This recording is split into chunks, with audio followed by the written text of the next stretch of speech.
Nandini's digital diary நேற்றுக்கு whole day என்ன நடந்ததுங்கிறது தான் இந்த வீடியோவில் நீங்கள் பார்க்க போகிறீங்க. நேற்று காலங்காத்தால் அட்மிரால்ட்டி பார்க்குக்கு வாக் போயிருந்தேன். கூடவே உட்லண்ட்ஸ் வாட்டர் ஃப்ரண்ட் அப்படிங்கிற இடம் மலேசியா சிங்கப்பூர் பார்டரில் இருக்கக்கூடிய ஒரு வியூ பாயிண்ட். அங்கே போயிட்டு வந்த எக்ஸ்பீரியன்ஸ் எல்லாத்தையும் நான் நந்தினிஸ் டே அவுட் அப்படிங்கிற என்னோடய ட்ராவல் விலாக் சேனலில் ஷேர் பண்ணியிருக்கேன். லிங்க் டிஸ்கிரிப்ஷன்லேயும் கமெண்ட்லேயும் கொடுக்குறேன், செக் பண்ணி பாருங்கள்.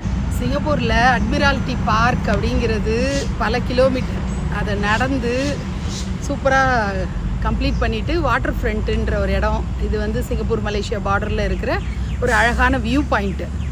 அதெல்லாம் பார்த்து முடிச்சுட்டு இங்கே வந்து நின்னா எனக்கு தோணுனது ஒரு விஷயந்தான்.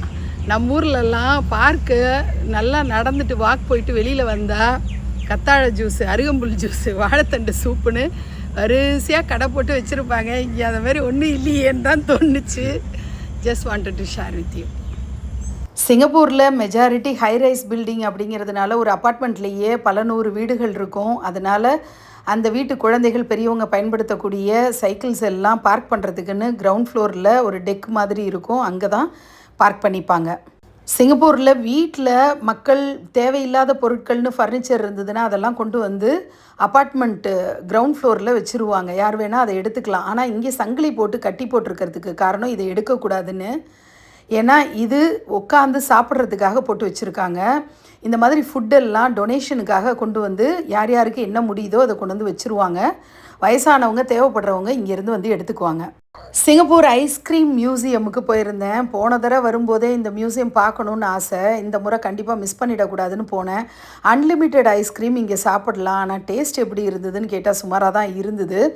ஆக்டிவிட்டீஸ் நிறையா இருக்கும். இந்த மாதிரி மேக்னெட்டில் பேர் எழுதி பார்க்குற ஒரு ஆக்டிவிட்டி குழந்தைங்கள ஹார்ட்டில் அடைச்சது, சந்தோஷமாக இருந்தது. கூடவே நானும் இந்த மாதிரி ஊஞ்சல்லாம் விளையாடி சந்தோஷப்பட்டுக்கிட்டேன். நிறைய ஃபோட்டோஸ் வீடியோஸ் எடுத்துக்கிறதுக்கான இடம் இந்த இடத்துல நிறையா இருக்குது. யங்ஸ்டர்ஸ் ரொம்பவே லைக் பண்ணுவாங்க.